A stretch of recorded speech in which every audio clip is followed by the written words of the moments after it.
Welcome to the 7th annual Books Along the Teche Literary Festival. This year, I want to also mention that Jim's next book will be out in July the 11th.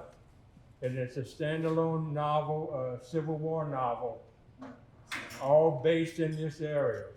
And we are taking orders now for a signed first edition, and we ship his books all over the world.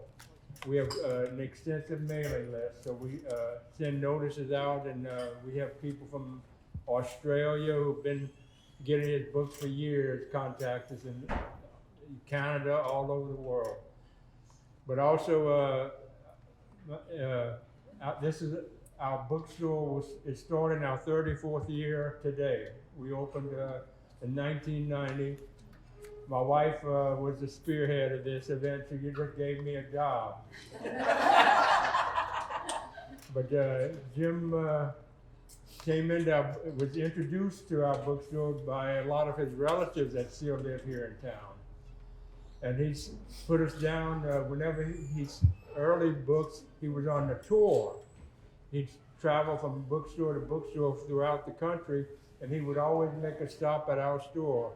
And we had several events there. One of them was filmed by I think it was CBS Sunday Morning. They still have that program. They filmed, we had the two old gentlemen from St. Martinville would play music under the Evangeline Oak on the weekends. They were in the store playing their music. And it had a big event, and they were filmed by the Sunday morning, CBS Sunday Morning show.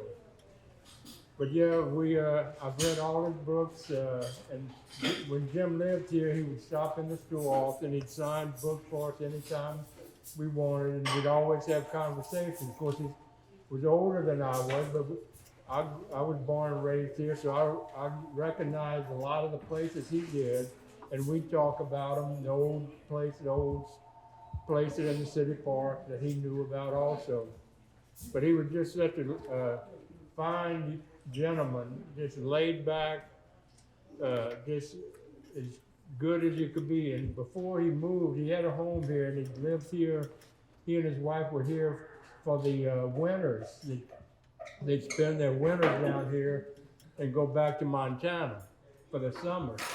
But before he did that, he came into the store and talked to me. He said, because we would always have big signings whenever his books would come out. And he set it up with his publisher that whatever books we would order, they would ship them to him in Montana. He would sign them for us and ship them back to us. And then we would send them wherever we had orders. So that was something that he didn't have to do that, but he was such a nice guy. He set that up for us, and we really appreciate it. But yeah, I'll be glad to answer any questions on his books, because no one writes a book like Jim Burke does. You know, his daughter is a best-selling author also, and he told me that one day he was only going to be known as Alifair's dad. But I told him, no, that's not true. She's a good author, but no one can write a book like you do. And we hear this almost once a week. We have people who come into New Iberia just to see what it's like because they read about it in his books. And fans, and they all agree that it's exactly the way he describes it. But yeah, he is just a great author. But yeah, I'll be glad to answer any questions if I can. Okay, so to start off, although we're in front of Dave's Bait Shop, where is the actual bait shop located in New Iberia, if you had to say? The bait shop was actually completely fictitious. There was never any place like it in New Iberia. In his early books, Jim used fictitious names for buildings. In his later books, he started calling them by their real names, like Victor's, he mentioned several times, Robicheaux. He named the bookstore in one of his books. So the bait shop is I've never seen a bait shop on Main Street. It's completely fictitious. Kind of based, his grandfather lived on Main Street on the bayou. And he talked about that in some of his stories about the old oak, where they found the chains wrapped around it from the Civil War boats. He lived down on Main Street. And when Jim would come in to New Iberia, he'd spend a lot of time with his grandfathers and also aunts and uncles. We'll be passing by the house today too, FYI. Okay, so I know you touched on like him as a person. What do you think makes his writing stand apart from other authors like in that genre? One thing Jim has, is a memory. He remembers people he met 30, 40 years ago. He remembers events, and he has many life experiences. He went 13 years from a span of 13 years where he couldn't get a book published until Lost Get Back Boogie was published by LSU Press, and it was nominated for the Pulitzer Prize that year. But in between that time, he had a lot of different jobs all over the country. He did work in Kentucky, I believe, in the coal fields, and that was based on a book. And he did a lot of his characters are from experiences he had in East LA. He was a social worker, and he will tell you he met some strange people when he was doing that, but it's all based on his life experiences. He's done a lot of different things. Okay, and so as you were mentioning, like because of Burke's history with just very social and political issues, do you think that is what made Robicheaux such like a troubled and flawed character, and why do you think that appeals to such a large audience?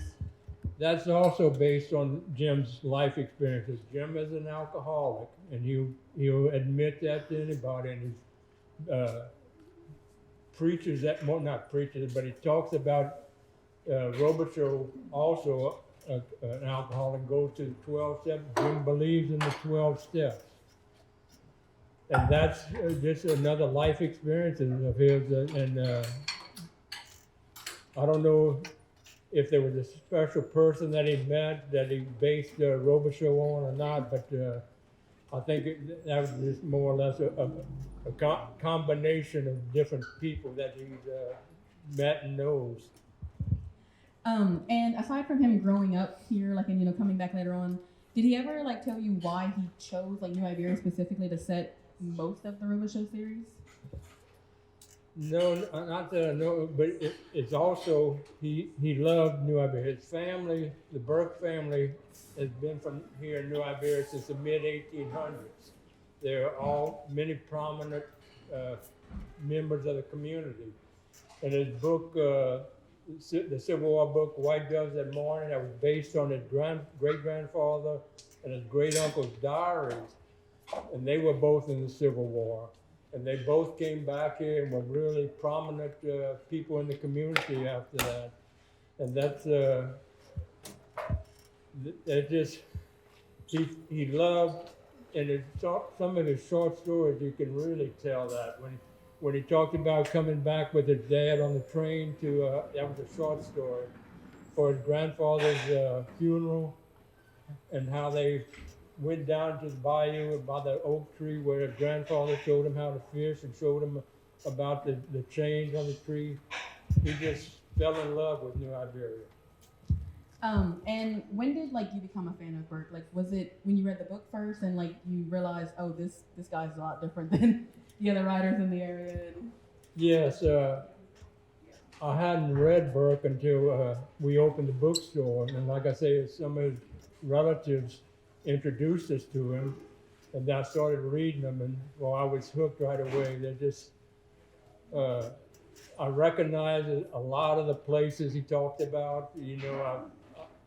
I passed by him many times going towards Generette. He talked several places that he mentioned along that road, but when I started reading him, like I said, there was no other author that can put you in a scene like he does and describe it exactly the way it is. The later ones have really been more popular. People will start off with a later one and then they want to go back and start at the beginning. And if you've seen his fan club webpage on Facebook, you'll hear that all the time. People pick one up that's in the middle and they want to go back and start reading them all. I liked some of the later ones, like New Iberia Blues. I really enjoyed that one. Now, Private Cathedral, the last Robicheaux, that was a little different as far as I was concerned. The writing was pure Jim Burke, but the story I thought was a little, it was different in that there was a little more supernatural in it than the usual. And I think, I know a lot of people noticed that and commented on it, especially on his Facebook fan club page. But yeah, that New Iberia Blues I thought was a good book. And then my last question. Is there a particular plot line that you think was a turning point for the series or Robicheaux as a character, and why? I know there's a lot of plots in 20-something. You know, he did a trilogy towards the end, the Robicheaux, New Iberia Blues, and then Private Cathedral. And I think those sort of, they all kind of introduced some of the supernatural into the book. That, and he had some earlier, like in the Electric Mist, he had a little bit in that too, but in these later ones, I think it played a little more bigger part in his books, and I think that kind of, it made things a little different as far as I'm concerned. That's just my opinion, but that's as far as the character went. But as far as the writing, they were all excellent writing. Okay, and then we're gonna start with your questions. Yeah. Okay, so how did the name Robicheaux come about? Was it based on someone that he knew, or? I would imagine it was somebody he knew. Like I say, he remembers everybody, and he went to school at UL. At that time, it was Southeastern. No, not Southeast. It was Southwest. Okay.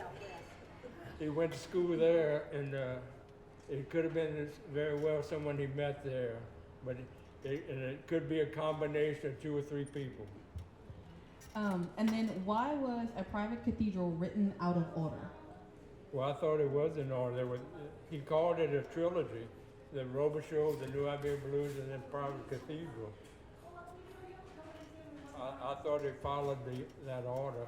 He doesn't know Molly at that point.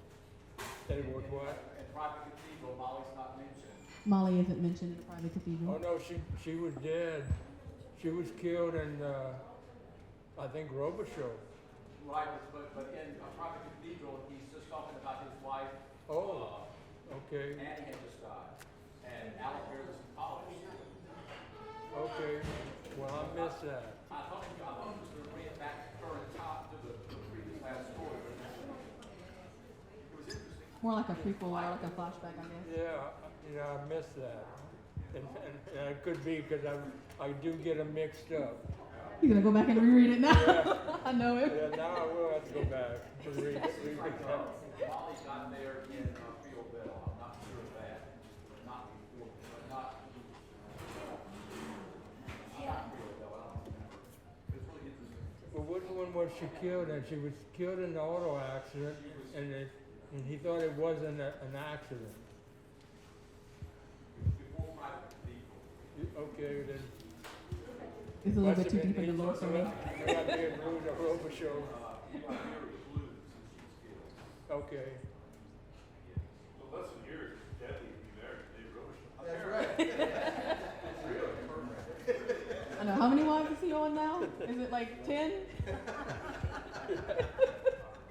Okay, and then does James Lee Burke plan on releasing another Robicheaux novel? I hope he does. He's still writing.